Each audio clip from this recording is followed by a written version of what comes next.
We will start with a little meditational reading.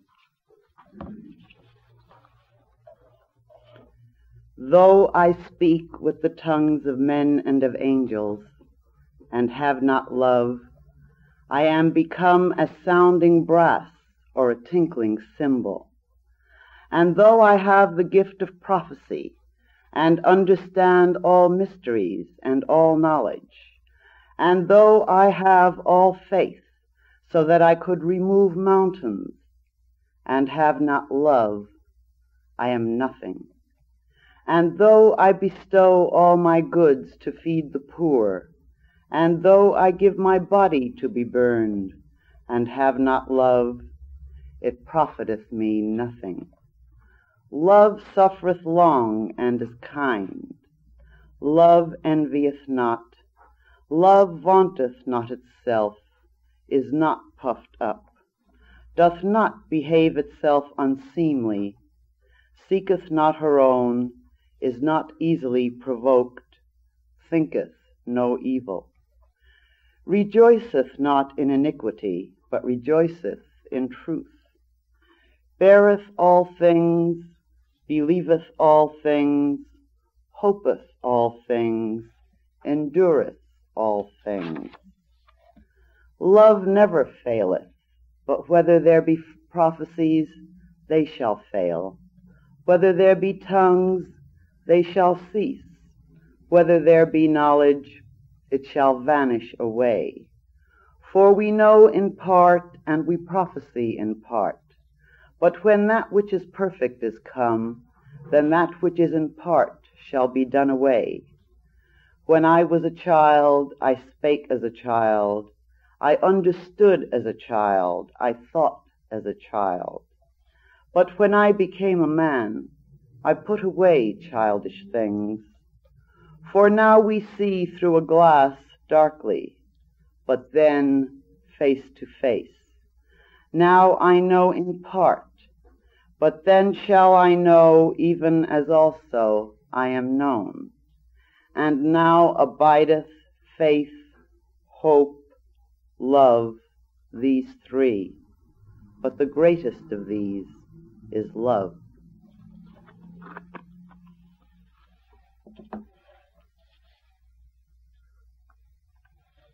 This evening, we are starting a series which will run each Thursday night through June and July. That will make exactly 9 class evenings. So we're going to have to try to cover an awful lot of territory in order to give you all we want to give in such a short series, considering the subject we are taking up, which in actuality is an explanation to you, basically, of what the true paths of return are, and take you along with us into at least a philosophical and spiritually psychological understanding of what is required, and thereby together lift ourselves by whatever degree we're able to towards that which we are all aiming. But to begin with, we want to talk to you a little bit tonight as an introduction about exactly what Builders of the Adytum stands for, and to talk to you far more frankly than we have ever done before. Now, in order to give you this explanation, we have to go back to a word you have all heard a great many times, and a word which has been misunderstood, misinterpreted, used in ways that it really was not intended to be used, but still, this is the way of human beings, is it not? We're going to deal with the word Rosicrucian. Now,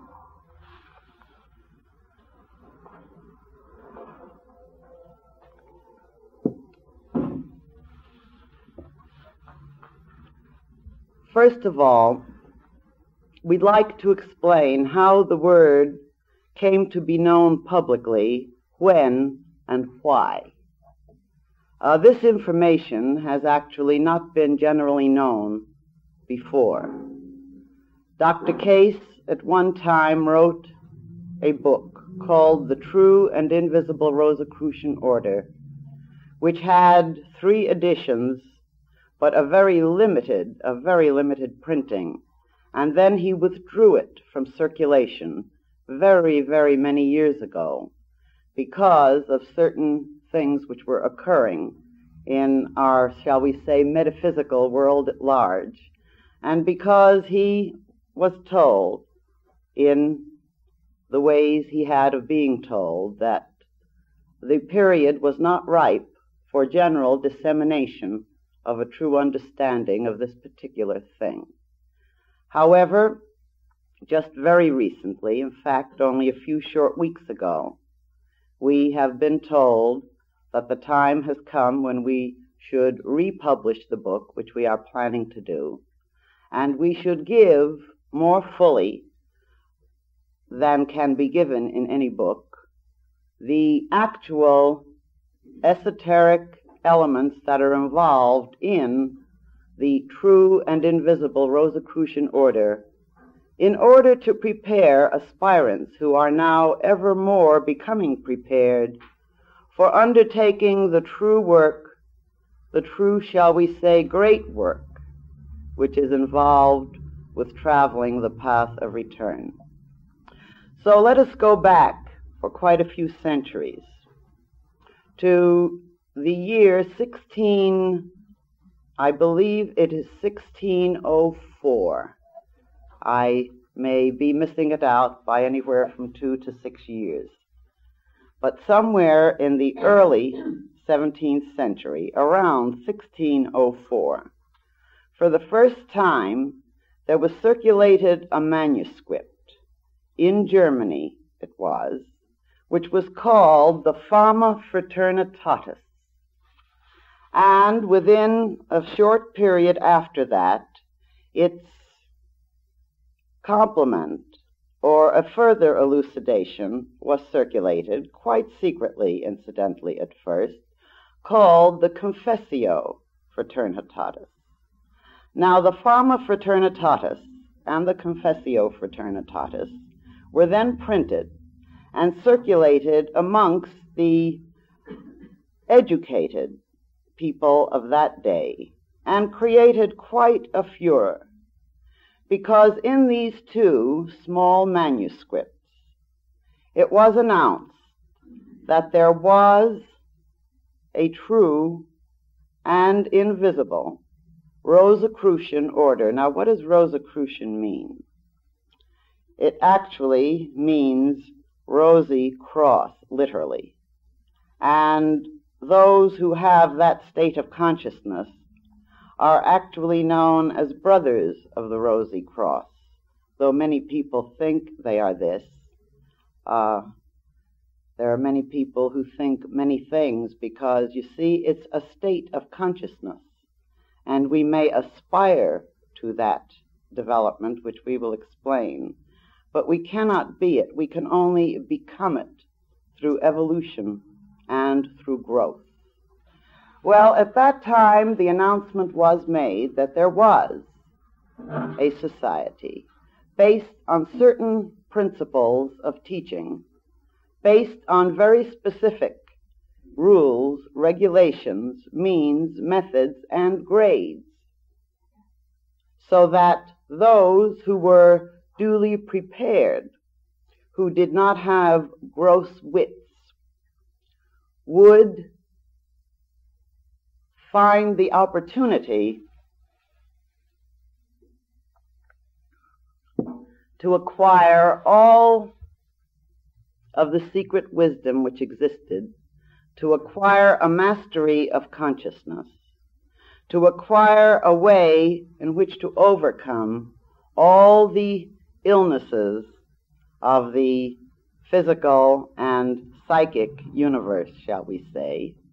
And in these 2 manuscripts, it was stated very clearly that those who searched for this particular society, thinking that it would help give them the powers in order to become rich, would seek in vain.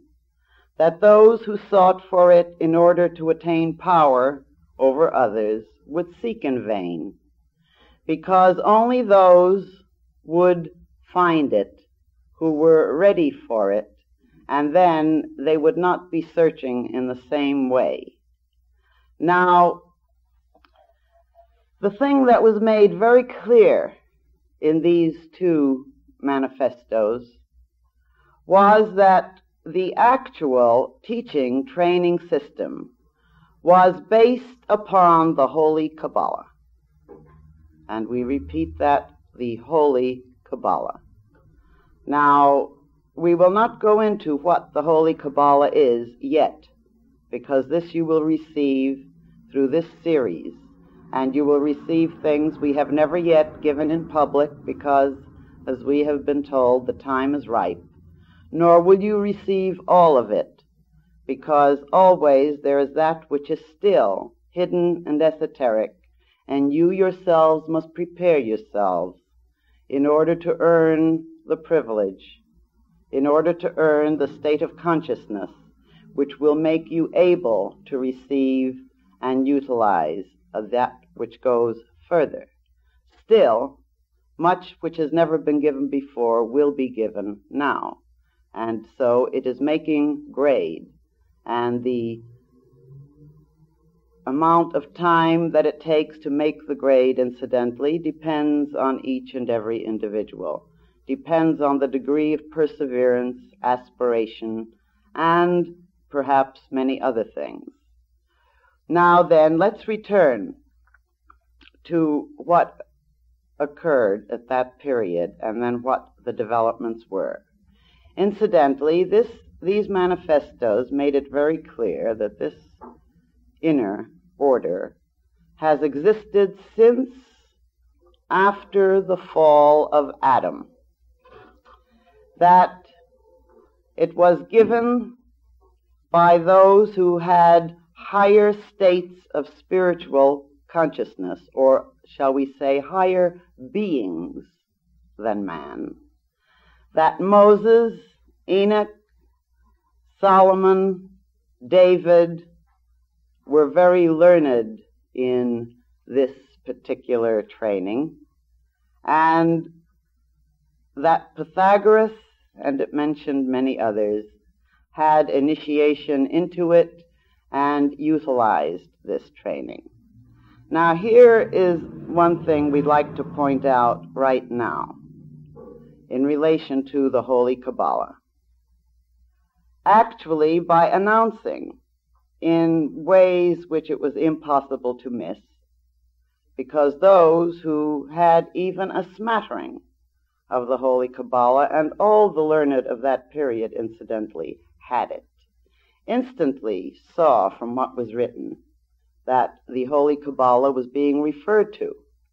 Now, again, what has not been realized or understood is that the secret wisdom of Israel has had several divisions, several departments.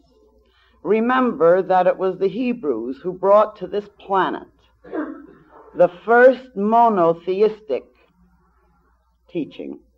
Up until that time, we had a series of all kinds of gods, God for love, and a God for hate, and a God for fertility, and a God for propitiation in case of jealousy, and so on.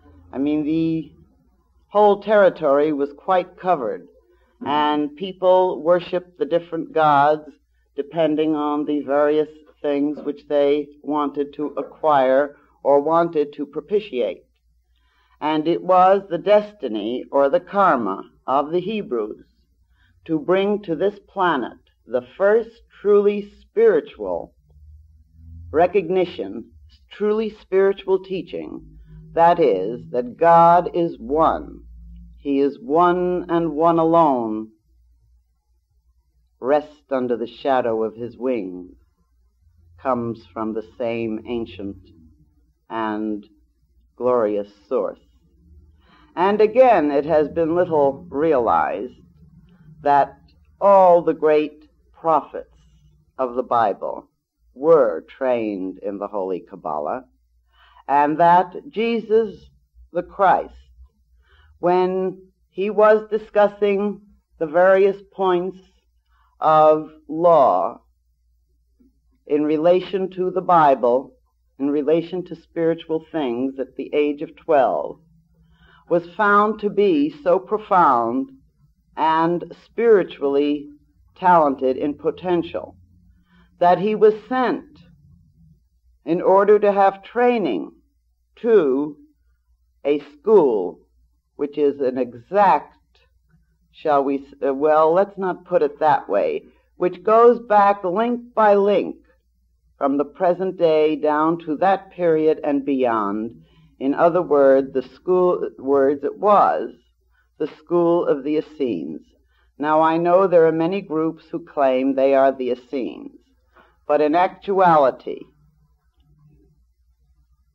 this is usually either a false claim or comes from those who are quite deluded, because the historical development is known very well to the few who have had the responsibility and the privilege of keeping alive this special training system, and they have not been very many on this planet throughout the generations. This you certainly must realize.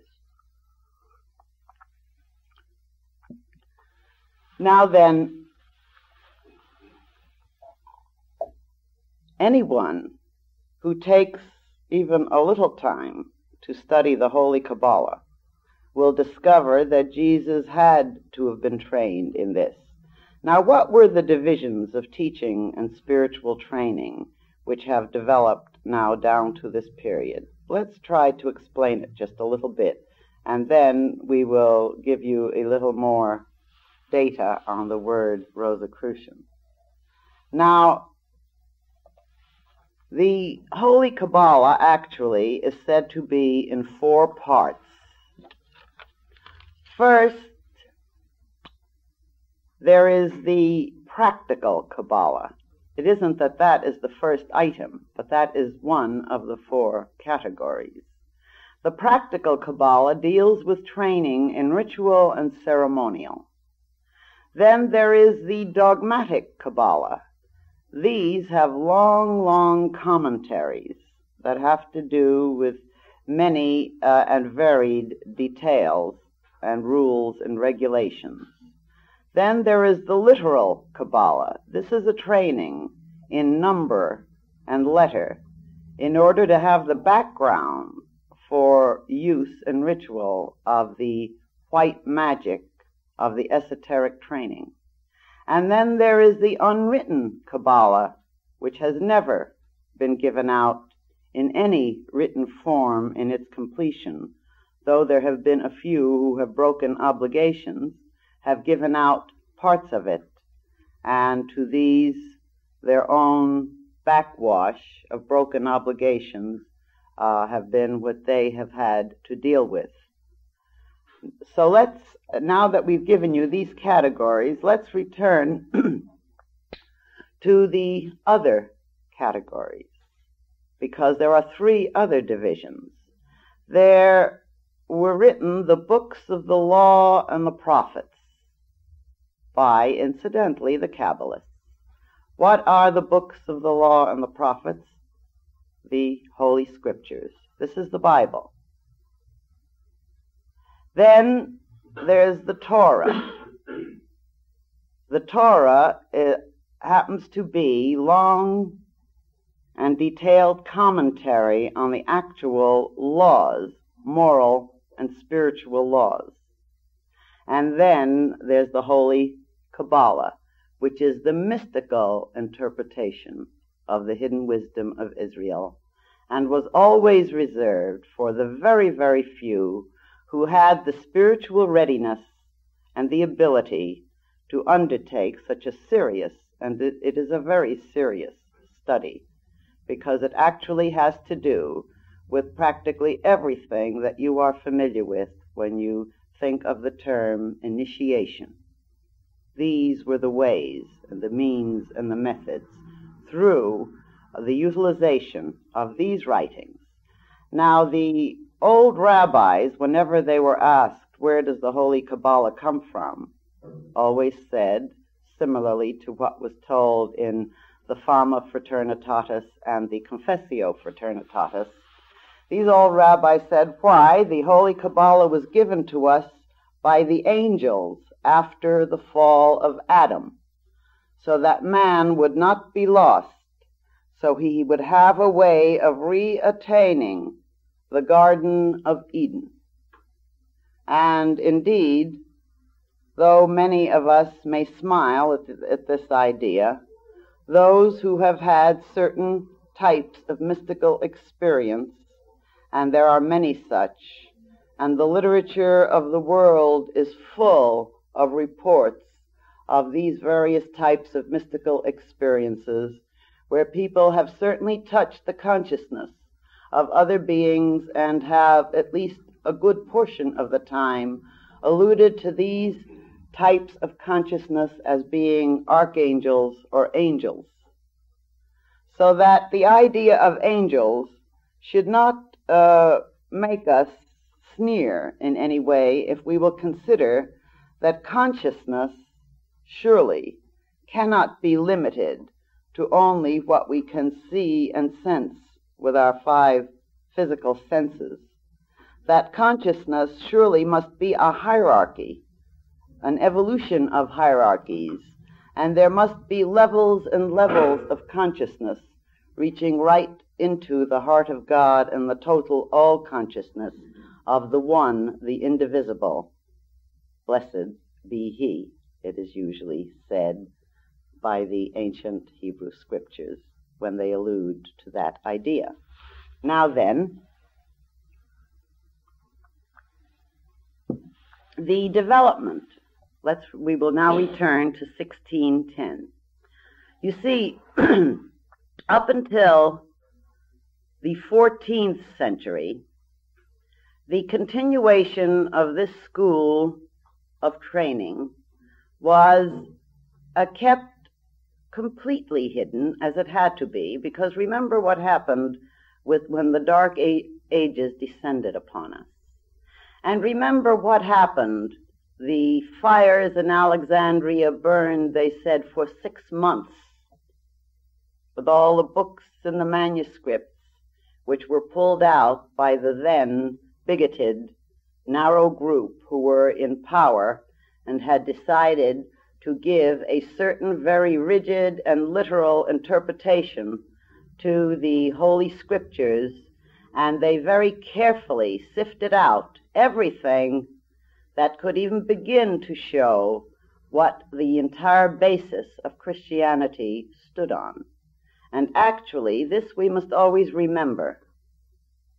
The hidden wisdom of Israel came from the Jews. Christianity came from the Jews. Never forget, because you will see how well it will stand you. Never forget that Christ was a Jew and that Paul was a Jew and that the New Testament was written by Jews. Never forget that in that period, you see, these are the things that most human beings are not familiar with, unfortunately. You must always try to remember that the first Christianity actually came about in this way, in the Holy Kabbalah. And see, we have to return to it. In the Holy Kabbalah, the word Mashiach, which means Messiah, and in Greek is the Christus, also means the Redeemer, also means Adam, generic humanity. And in this Holy Kabbalah, the teaching was quite consistent, that when any child of Adam, any human being, attained to a certain state of consciousness, this state of consciousness made him know, not think or believe, that he was one with God, the Son of God. It was an awakening to a higher evolutionary level of consciousness. And so when Jesus came upon the scene, there were those amongst the Jews who said, no, I don't believe he has attained this state of Messiah, Mashiach, this state of being the anointed. And there were those who looked and listened and said, oh, yes, he has. And this was all amongst the Jews. And so the Jews who said, yes, he has, they followed Jesus. And they became known as Christians by the Greeks. But they were actually a Jewish sect, just the same as you take the Protestant religion and you'll divide it up into Presbyterians and Baptists and God knows what else. There are different groups within groups, but they're all Protestants. So your first Christians were the Jews who accepted Jesus as the Christ, as the Redeemer.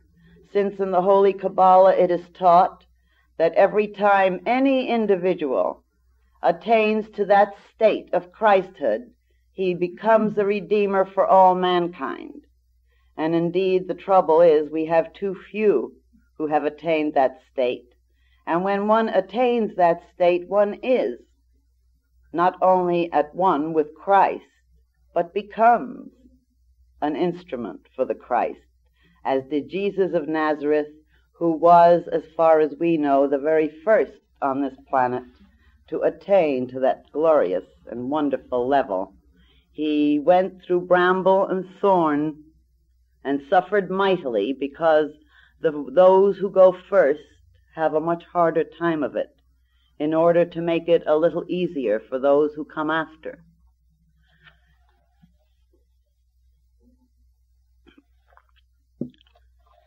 Now, the destruction of so many of the manuscripts brought a great tragedy, as you can understand, to the development of Christianity, because it took away the only key that existed for an understanding of the Holy Scriptures, both Old and New Testament. And it lent itself then to bigoted and literal interpretations of what was not meant to be that at all. And I know that those of you who are taking the lessons of builders of the adytum and are training yourselves at home have, even in a few short months, had your eyes open to the true and glorious and beautiful meanings of various parts of the Bible, which always sounded like a lot of poppycock before. Now, isn't that so? I know, because so many of you write in and tell us, and of course we know that it is inevitable. And because this was so, you can see that the dark ages which descended were very dark indeed. However, this teaching, this training, was not lost to the world. It was only that very, very few were able to find or be attracted to the actual spiritual training system of initiation. And yet, those few were found here and there, and the system of ritual, ceremonial, spiritual training, development of spiritual and occult powers, these continued right on.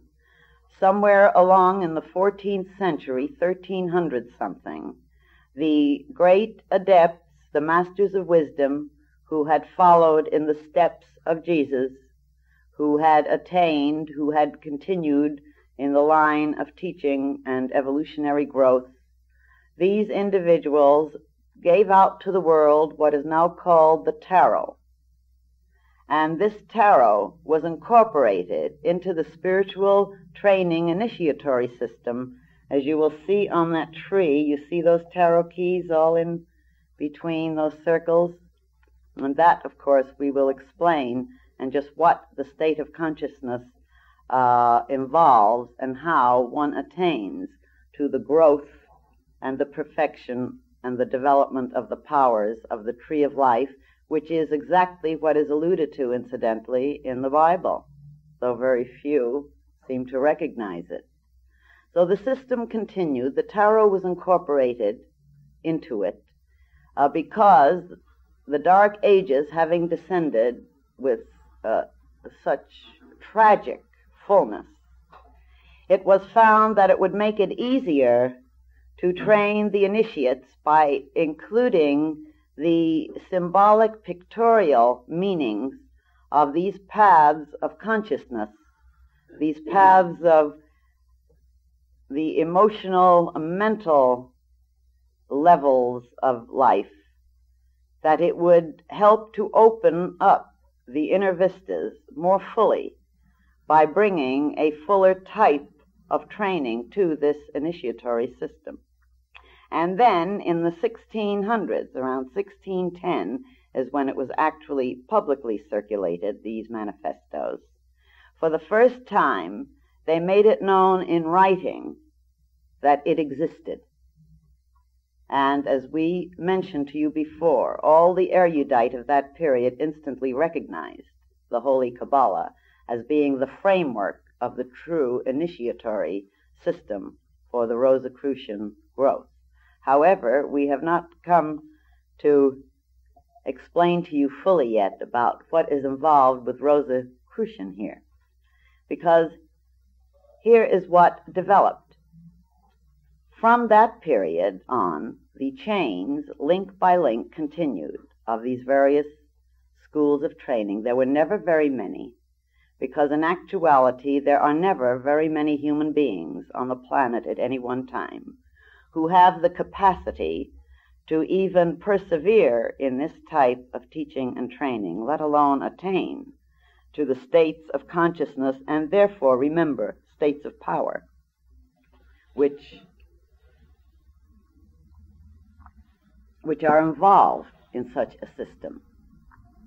And the chains, therefore, were kept intact, link by link, until now I will bring you forward to the period of the early 18th and middle and late 19th centuries. At that time, once again, people started to hear about the Rosicrucian order. And they started to hear about it through the Golden Dawn. Now, I know some of you may not be familiar with the Golden Dawn, and I know many of you have read about the Golden Dawn. This was a true link, incidentally, in this chain of spiritual teaching training which had the Kabbalah given to us by the angels after the fall of Adam, or shall we say, being given to humanity in order to bring to humanity a light, a center of light, no matter how dark this planet became, since it has gone in cycles of the up and the down, that it was an insurance for humanity, keeping these links alive, even though they were always so few who were able to enter into and have the training in this system. Now, very shortly after that, suddenly this started to spring up all over the lot. Group after group starting to yell, "I am the true Rosicrucian order." There's what was one in one part of the world, I'll not mention names, one in another part of the world, various parts of the country. People started to get dizzy. Of course, lots of them never even knew what was the Rosicrucian order. They never even realized that it had to do with, that is, its first public announcement, had to do with the Fama Fraternitatis and the Confessio Fraternitatis. But all over the lot we started to hear claims, we are the true Rosicrucian order. And people flocked to them here and there. Some of them had some very fine teachings, mixed with a lot of nonsense. Some of them had very nonsensical teachings mixed with a little wisdom. It varied. Nevertheless, the whole claim of being the only true Rosicrucian order in itself, incidentally, was a dead giveaway to those who knew. And why? Because you see, those who knew and those who know this, and they know it well. There is no such thing as a true Rosicrucian order on the outside. That is why Dr. Case called that book The True and Invisible Rosicrucian Order. The true and invisible Rosicrucian order, as we told you a little earlier in this talk, is a state of consciousness.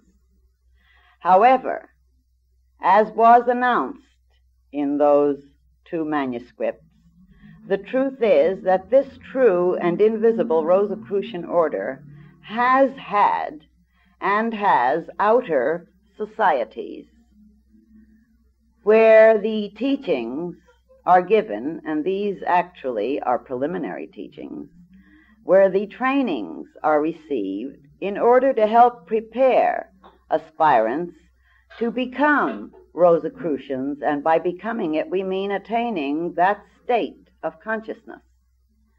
And also, here is the point, these societies, which are what you might call outer vehicles or vestiges of this true inner order, we have always alluded to it, incidentally, as the inner school. And we'll explain to you why. It's because we have very religiously, up until now, avoided the use of what the true work stands on, for reasons which we will explain in the latter half of tonight's talk. But the fact was and is that these societies, which were and are actual vehicles for these attained and truly attained enlightened human beings, had one thing that would show what they really were. They trained people on the paths of return through the tree of life, because this is the system that was an initiatory system that was used by Abraham, Moses, David, Solomon, Jesus, Pythagoras, and down the line to many other names which would amaze you, true, Benjamin Franklin, and a host of others. But the point to remember, and it can easily be proven by reading to you from the manifestos, which I think I will do in part, read you a few paragraphs before the course is finished, not tonight, to show you that this is based on actual and absolute knowledge and not on hearsay or guesswork. Therefore, the Golden Dawn, which we mentioned, definitely was one of the links in this chain of societies, which was, in a sense, you might call the preliminary preparatory ground for attaining contact with the masters of wisdom, the enlightened and illumined ones. Now, here is what always occurred, and always does occur. Any outer society, after all, has what? It has a group of human beings as a part of the group. Any work, true, intensive, spiritual, occult work, intensifies the whole nature. Now, when the whole nature is intensified, your good is heightened, and your evil, if you want to use that word, though we prefer immaturity, we think it's a kinder word, and more in accordance with reality.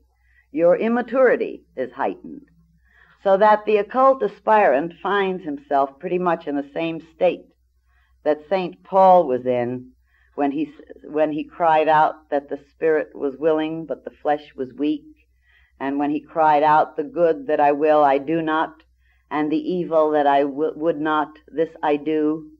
This is part of the initiatory process, and every occult aspirant must go through it. So that in these societies, you see, what the masters of wisdom have, that is, if you have a true society, what they have is a proving ground, a testing ground, a training ground for those who will eventually become real and positive functioning factors in the true and invisible Rosicrucian order. And so in these outer societies, because of the heightening of everything that you are as a result of these intensifications, which is inevitable, it must be, you have an awful lot of just, let's be frank, plain SOB elements develop. And then people wonder, well, I thought so-and-so was an occult aspirant. I thought that so-and-so was spiritual, but look what he or she has done. And then they lose faith in the work. It's a mistake. It's just that some people fall by the wayside a little more readily than others, or in certain areas they fall more readily than others. And because of this particular principle that is involved in all spiritual growth, you see, the reason it happens is because the scum has to rise to the top. It's a boiling process for the soul.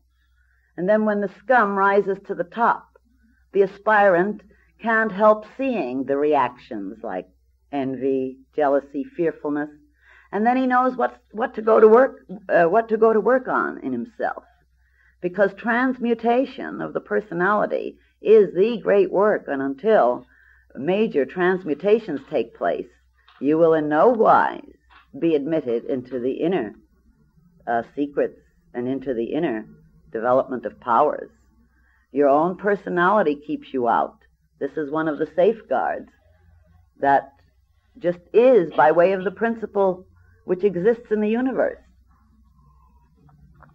So, in such societies, handled by human beings after all, you have these developments, and from time to time, various jealousies, desires for power, gossipings, and so on develop, particularly if there is a very poor discrimination being shown by the leaders. And this is exactly what occurred in the Golden Dawn. Unfortunately, they accepted within themselves a lot of psychic teachings. There were a couple of members called Dee and Kelly who were very, very psychic indeed, and they claimed they were in touch with great archangels, and there was very poor discrimination shown. And so they brought through what were called the Enochian Tablets, which were really demoniacal tablets, incidentally, a focal point for consciousness in rather destructive forces. And this started to interfere because the leader of that time was under the spell of these psychic individuals, and having very poor discrimination in that element anyway, or in relation to those two people. This leader accepted into the Golden Dawn, colored it with this psychic business, and that's when the Golden Dawn started to develop these powers of disruption. The various unhappy human failings became stronger and stronger because of this dreadful development. And, of course, because the Masters of Wisdom have always seen to it that a true and powerful vehicle is available for the continuance of this teaching, training, initiatory system. Because of that, they have always been on hand in order to see that the light does not go out. They sort of, shall we say, bring into incarnation the next link in the chain when one vehicle cannot serve anymore, because they know they're dealing with fallible human beings, aspirants, it is true, but some of them with not very happy motives, shall we say. Therefore, when this started to develop, another interesting thing started to take place, although at that time Dr. Paul Foster Case, who's the founder of our work, was not aware of what was happening. He developed an absolute passion for research into tarot on his own when he was only 16 years old. And at that time, incidentally, the true tarot attributions were not publicly known at all. There was a great deal of confusion because only those who had been initiated into true knowledge would have a way of knowing. But he started to study everything he could, and as a result of looking at these tarot keys, He ordered every kind of pack he could get hold of from everywhere. The result of pondering and meditating on these symbols, because remember, symbols are the language of the inner spirit, and those who are trained in the true meditational practices involving symbols are the ones who develop the intuition and the contact with those levels of consciousness which the usual way of thinking can never, and we repeat, never reach. This is the reason for the use of symbol. And it has become more and more realized now by even most modern psychologists, the vital importance of symbol and its understanding. So, as we said, Dr. Case, all by himself, without knowing what was occurring in this other world, unaware that it even existed, started to study, meditate, search, and do research into the tarot, where it came from, what it does, why. And the result was a development of a heightening of consciousness which absolutely startled him, because he did not even know that this is what the tarot did. He found out because it just started to happen to him spontaneously.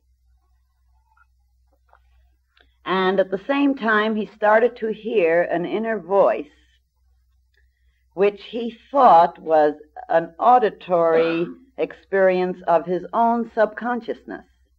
And this inner voice was helping him to find the things he needed in his tarot researches. One of the examples he used to love to give was that he would go to the library and the voice would suddenly speak up and say, if you'll reach for the third book, second shelf from the left and turn to page so-and-so, you'll find the quotation you need. I mean, now, that's being pretty exact, and it was always so. This voice did not interfere with his personal life. It did not tell him he's wonderful or marvelous or had a great mission or anything like that. All it did was occasionally speak up to give a little help or push in terms of research. This went on for many years. Meanwhile, Dr. Case published his tarot findings, and the result of this made certain people in the Golden Dawn aware of him, because they were startled to discover that somebody else had, on his own, come across some of the esoterically held teaching. It's just one small portion of it, of course, but still, it startled them. And so when Dr. Case was in New York, the then head of the Golden Dawn approached Dr. Case, got acquainted with him, and asked him to join this Rosicrucian society, the Golden Dawn. This was way back in the early 1900s, very early indeed. So he joined the then Golden Dawn. The head of the Golden Dawn for America and Canada at that time was Michael Whitty. They became very close friends and did some very startling and wonderful esoteric things together, one of which was being channels for bringing through the Book of Tokens, which have you got available there, this Book of Tokens, which give the most astonishing meditations, Kabbalistic meditations on the tarot keys that you can imagine. It has been called, by those who have reason to know, the Western Bhagavad Gita. It's a startling thing, and it was even more startling to discover, after it was brought through, what a complete spiritual philosophy and way of life it pointed to in its amazing manner. I see that it's time for a little intermission, but before we have the intermission, I think we want some announcements, and then we will tell you about the miraculous thing that happened to Dr. Case and tie it in again with the understanding of the word Rosicrucian and many other things involved with this course. All right, dear, this is the Reverend Eleanor Prisson, my associate and beloved assistant, who will now give you the announcements.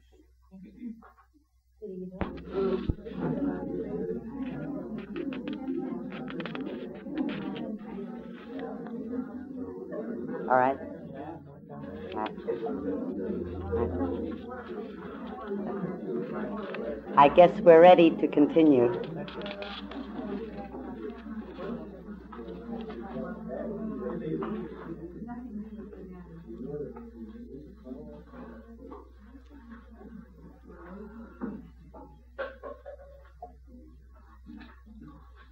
We told you about Michael Whitty, who was the then head of the Golden Dawn for the United States and Canada, and who himself was instrumental in bringing Dr. Case into the order, the society which worked on the Rosicrucian pattern.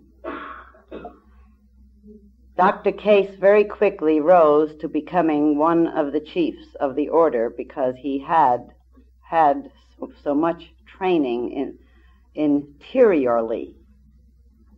And then Michael Whitty became ill and had to leave the city.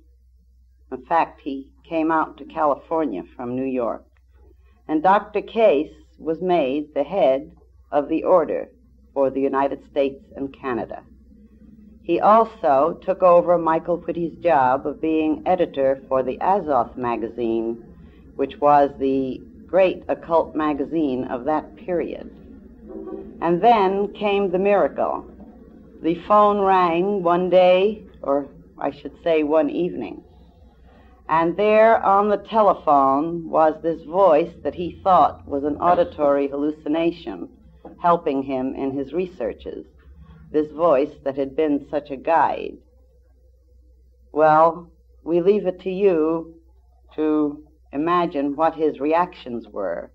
They were quite intense. But there, speaking to him on the telephone, was a voice he knew very well indeed, had known through many, many, many years. And the voice asked him if he recognized his voice, and he said he certainly did. An appointment was made.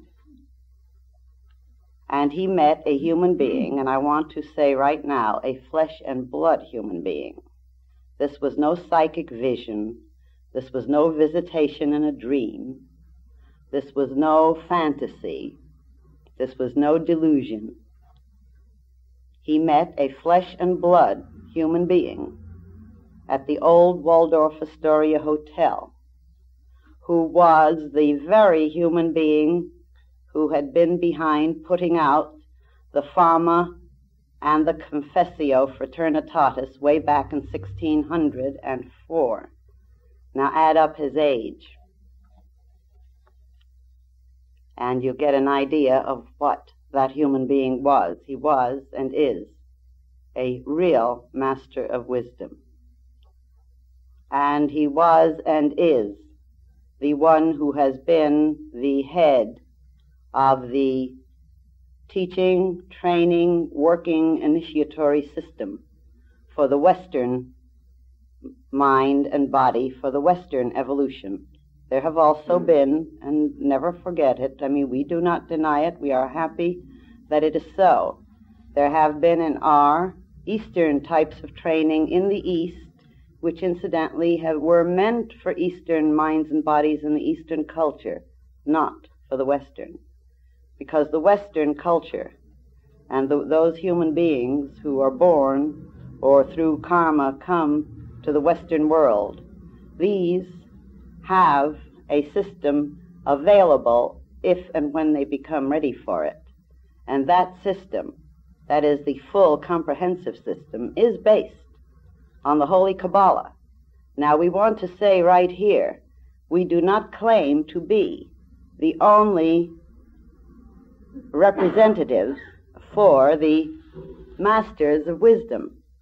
In fact, we happen to know that he, who is our master, and we will tell you who he is now, we've only recently been given permission to do so, that he who is behind our particular work, we do know that his prime purpose has been keeping this very particular system alive. But he himself has told us that he has other groups, and that although this has been his primary job, he has other groups, and therefore we do not hesitate to say that we know there are many groups being taught by many true spiritually attained ones.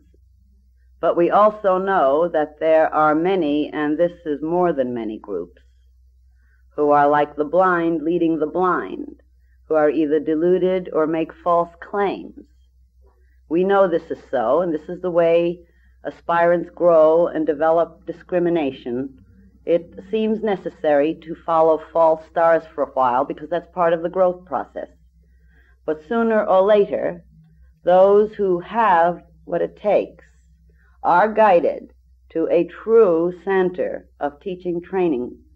And we do know that ours is the most comprehensive because, you see, for instance, we have elementary metaphysics, which does a beautiful job of starting to prepare aspirants for spiritual growth. And it's just a very bare beginning. All the various new thought types of movement, and they're very fine and very necessary. These give the first teachings, the first trainings. These give the aspirant the first recognition of the importance of consciousness, the importance of thought, the creativity of thought, and start them off. But after a while, the true aspirant recognizes this isn't enough. There's something more. After a while, those methods don't work anymore. Something seems wrong. And when that happens, a further search goes on. When the aspirant is ready, he comes to the more comprehensive method.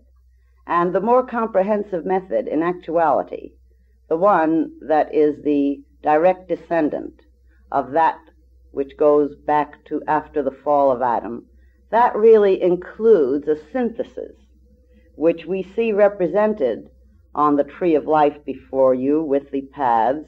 It's a synthesis of a completely rounded spiritual, metaphysical, occult, psychic development, and that is all the bodies are involved. In the Eastern teaching training system, you have various divisions, types of paths for types of people. Like there's the Bhakti Yoga for those who are the devotional type, and there's the Raja Yoga for those who are the mental type, and there's the Jnana Yoga for those who search for the way through wisdom, and there's the Tantra Yoga for those who wish to do it through learning the powers of the use of vibrations, and there's the Hatha Yoga for those who feel that if they gain control of the physical vehicle, they will attain their illumination. These are all different ways and paths that have been developed in the Eastern schools of thought through these various yogas for aspirants in order to attain to higher states of consciousness and awareness. And in the West, we also have various developments, various types of paths, of which elementary metaphysics is certainly one of them. But the point is, there comes a time when you can't go one path or just be a type. There comes a time when you have to become a whole personality. There comes a time when your mind and your emotions and your direction of your physical life must all be brought together in a whole, into a controlled whole, with and through aspiration and spiritual orientation.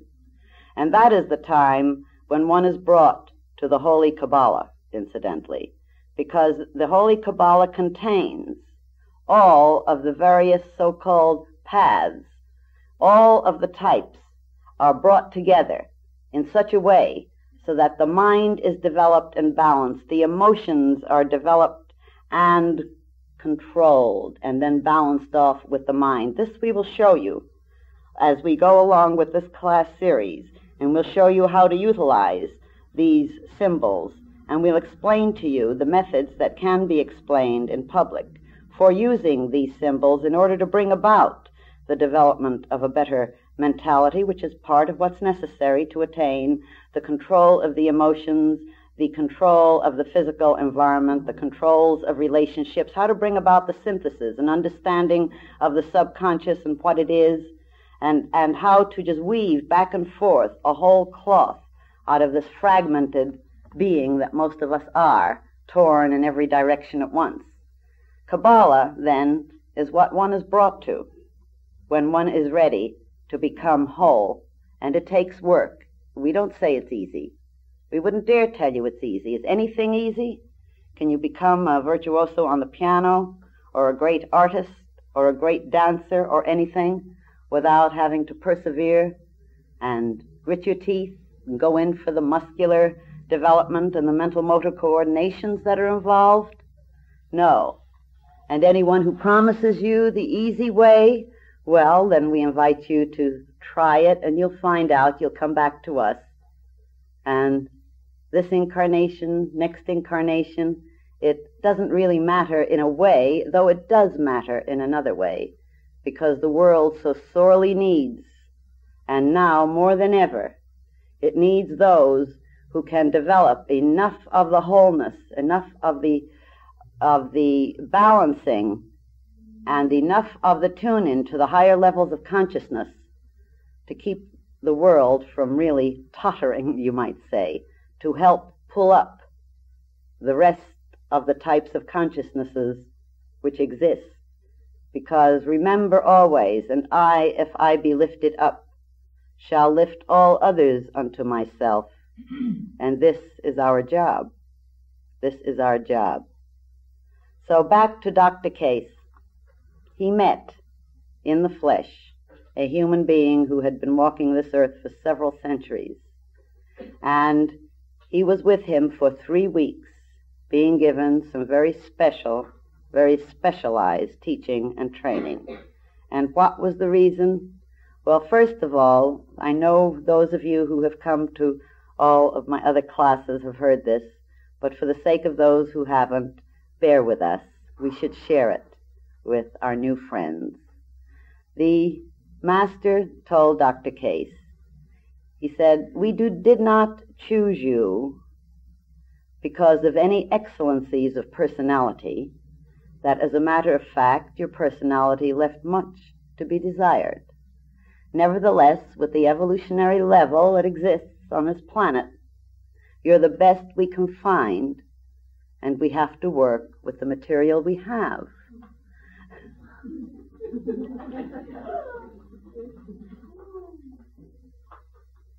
Beware if anyone tells you you're chosen because you're so spiritual.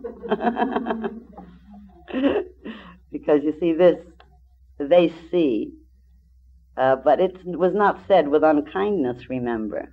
They don't expect those of us who are still struggling on our level of consciousness to have the controls that they have. All they say is, we were once as you.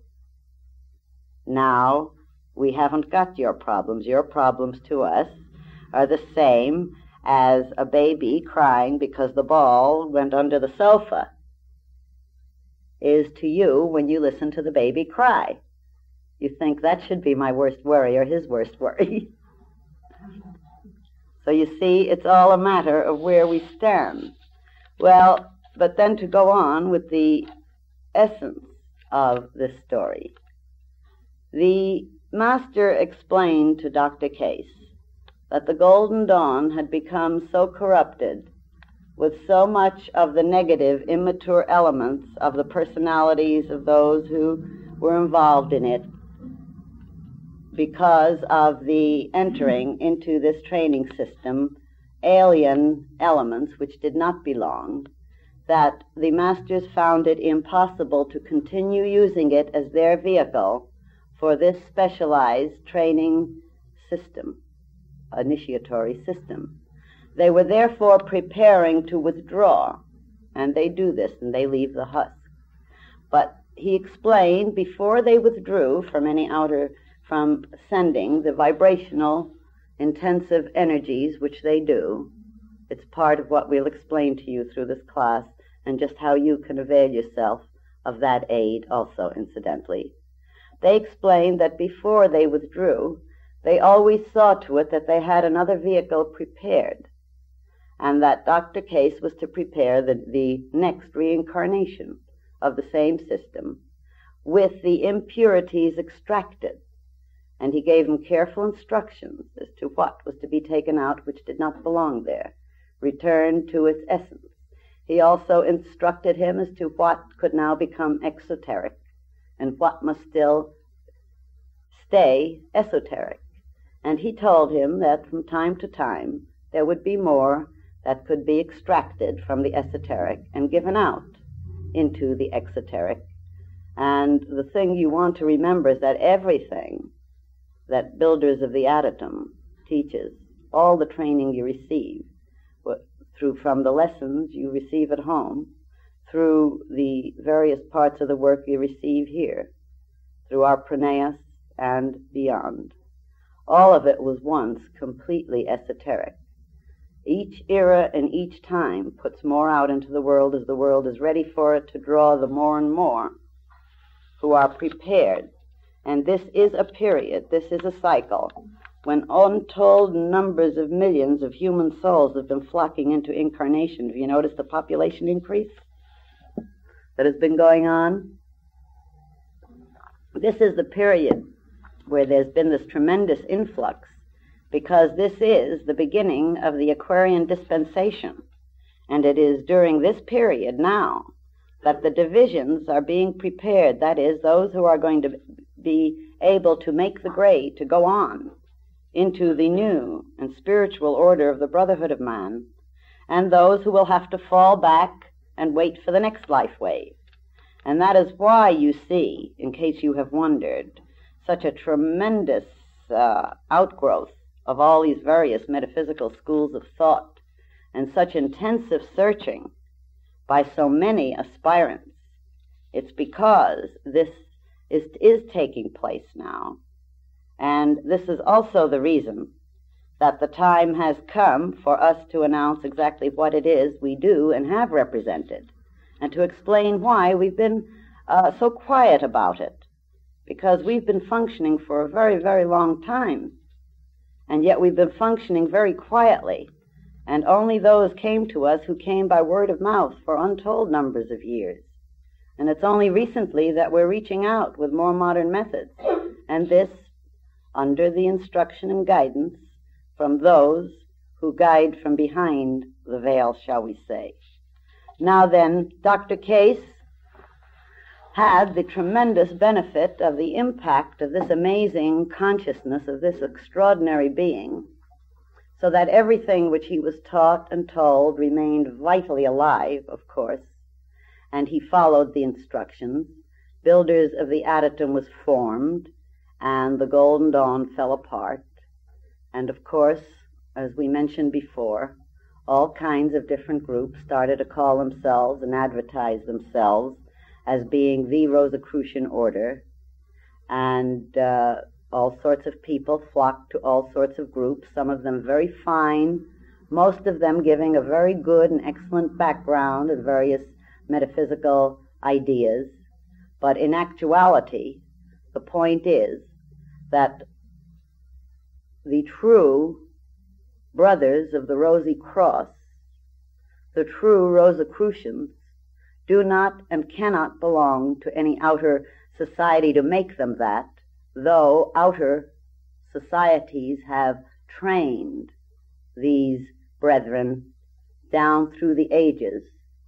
And the thing to remember is that the true initiatory processes in the true and invisible order of the Golden Dawn have always involved the use of the Holy Kabbalah, which is exactly what we are going to give you this series of talks on.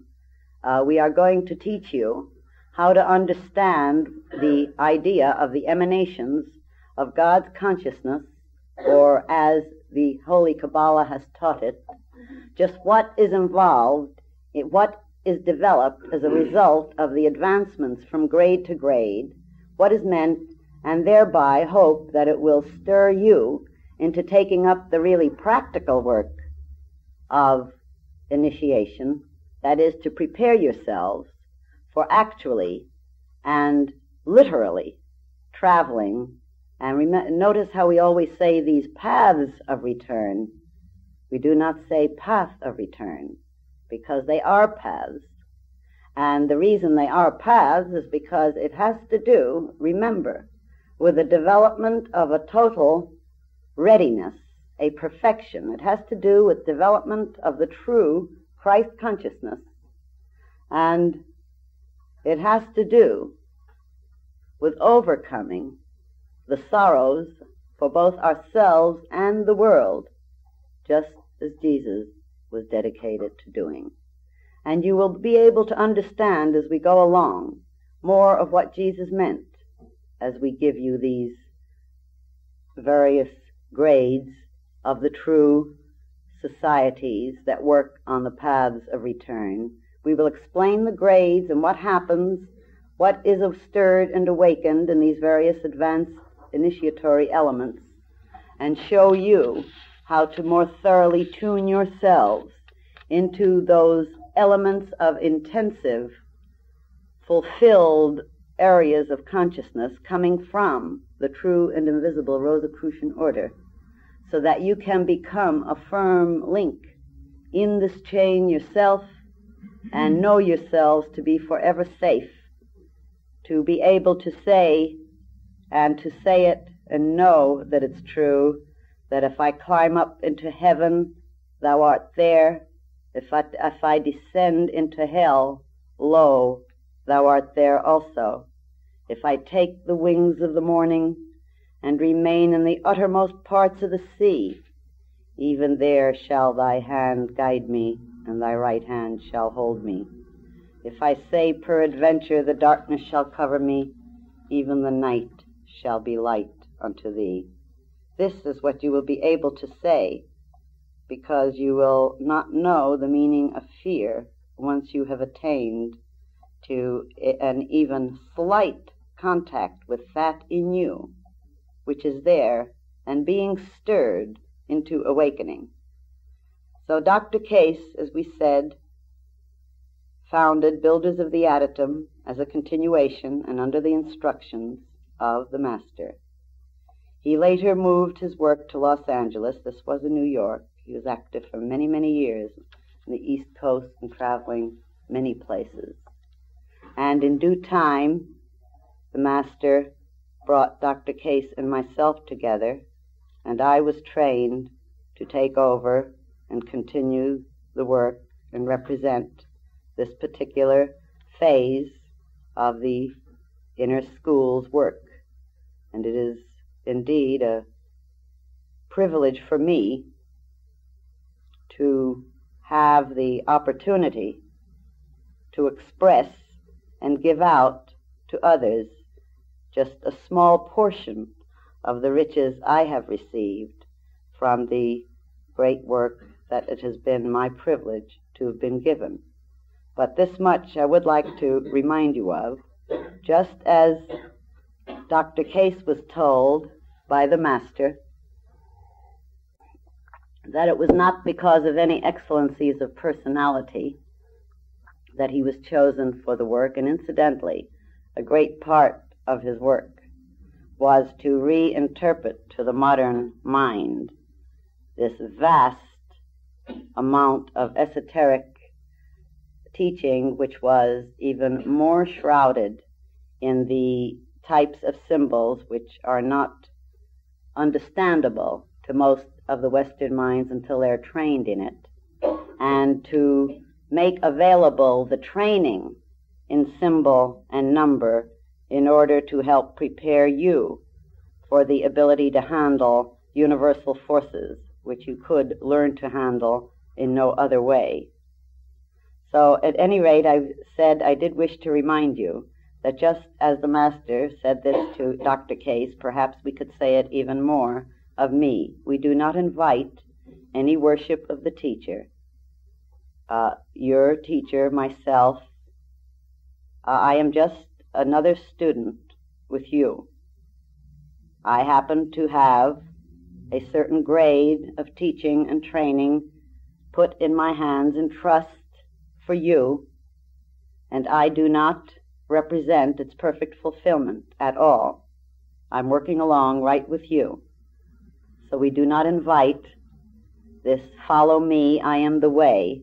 We do not put on turbans and tell you all your troubles will be solved if you'll just meditate on me or the teacher We do not tell you that all you have to do is put your hand in your pocket and take out all your cash and you'll find your rewards in heaven. This is against our obligations.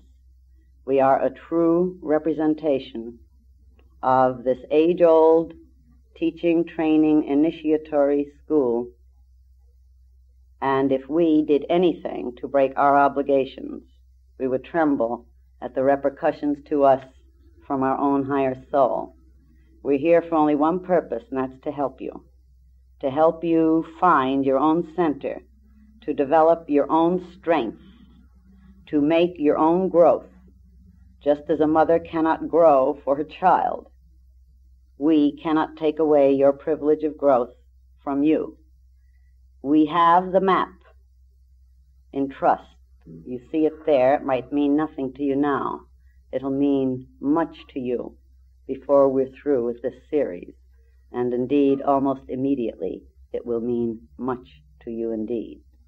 We have this entrusted to our care, and it is our job to share with you, to give you the map, to show you how to safely tread the paths of return, to hold your hand where you might stumble, to help lift you up if you fall, and we expect you to do the same for us with love and humility, because we're all on a path that happens to have many tests and trials, but we're going to help you recognize these tests and trials and therefore assure yourselves of passing through them with less bruises than you would have done heretofore.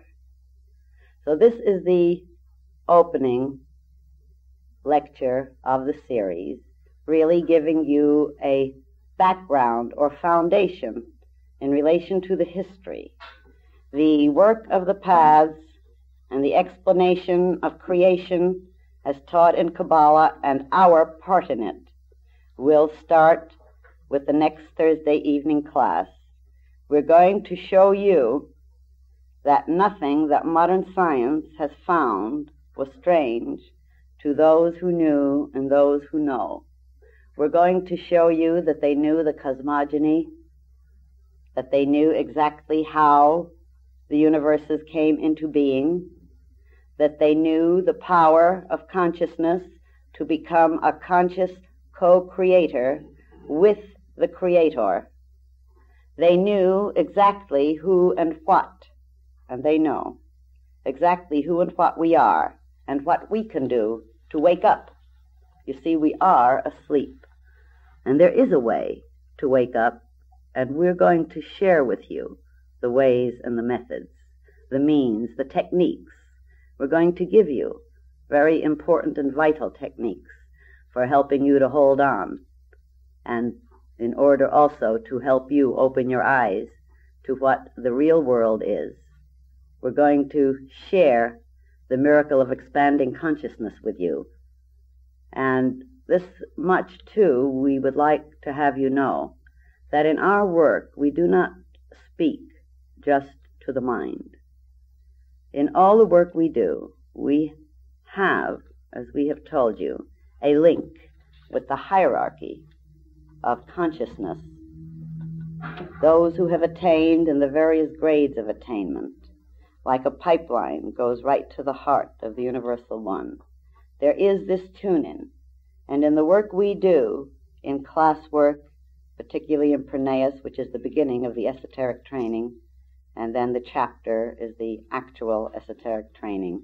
All this you will have to prepare yourselves for if you wish to really travel and develop the real spiritual muscles in earnest. Meanwhile, you will be given your first bird's eye view and your familiarity with the roads, the paths, and you'll be given your first insights into what you need to do in order to have that in you which was also in Christ Jesus. These we will share with you. But remember that though we do not speak primarily to the mind, what does occur in our work, and you will see it, is that during the classwork you will have sudden insights, sudden realizations. Some of you will even have sudden spiritual or mystical experiences, just a flash here and there, because the energies that pour from these higher levels of consciousness through these channels are aimed at stirring your souls, at opening your hearts, at expanding your minds, in order to bring you ever closer to that true and invisible Rosicrucian order, which means attainment of a level and development which will make you able to serve life more abundantly and have the personal fulfillment which it is God's intention that we all have, incidentally. So remember, nothing will ever be too good to be true, and this we will try to show you as we go along with the class. Now I will open the class to some questions. Yes? May I ask if the master or the teacher name? Yes, the Master R. I forgot to mention it, yes. He is the one who's behind the real ritual ceremonial work. However, incidentally, he's very busy right now with the UN, giving a great deal of his time to that, because what is not usually understood is that the Master R, though he is the one in charge of the ritual ceremonial aspect of spiritual growth, which means the actual initiations, incidentally, inner and outer, the governmental development of the world is in that same area. Just think, when they meet together at Washington, Mr. Chairman, can I have the floor? You know, you have to stick to protocol. It's all a sort of ritualistic participation. And indeed, we're going to show you what ritual really means. Some of you may sneer at it, and I wouldn't blame you if you do. I used to. But it means something different than we have thought in the past. And we will show that to you as we proceed with the class. Yes? Is he not the keeper of the purple flame? No. No. Anyone who studies Kabbalah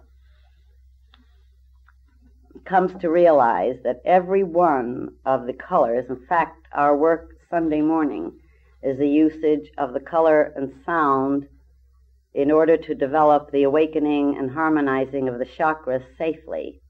One comes to realize there's no such thing as the use of any particular color or flame, because if you'll just look at this tree of life right here, you'll see that every one of these colors have their own specific meaning. Indeed, they're used in spiritual, the heightening of spiritual consciousness, which we will explain. Our lessons give that quite fully as you go along. And there's no such thing as a spiritual color or an unspiritual color. All colors are spiritual, and as a matter of fact, the color violet and purple is assigned to Yesod. Now, Yesod is the one that's foundation. On the bottom, you see there's a circle there, and the one right above it in the middle, that's called Yesod. And you know what that's assigned to? That's assigned to the subconscious astral world. And that's colored violet or purple. That is the color assigned to it.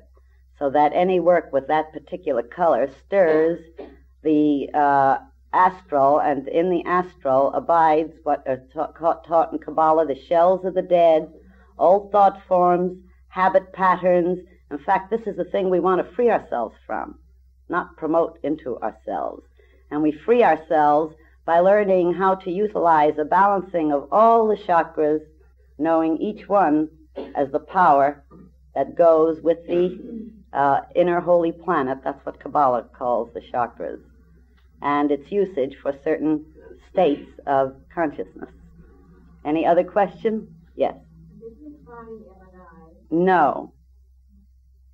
No, you see, the Master R as well, well, in actuality, it's pretty much this way. The Masters of Wisdom are in different grades and levels of their own unfoldment, just like we are. And not all of them have developed the ability to control the full physical vibrational levels yet. But he is one who has attained that. That is why he is called, in Kabbalah, it's called the Master of the Temple. And we'll explain that when we explain those grades as we go up. And when you've attained that, you have attained the ability to control all levels of vibration.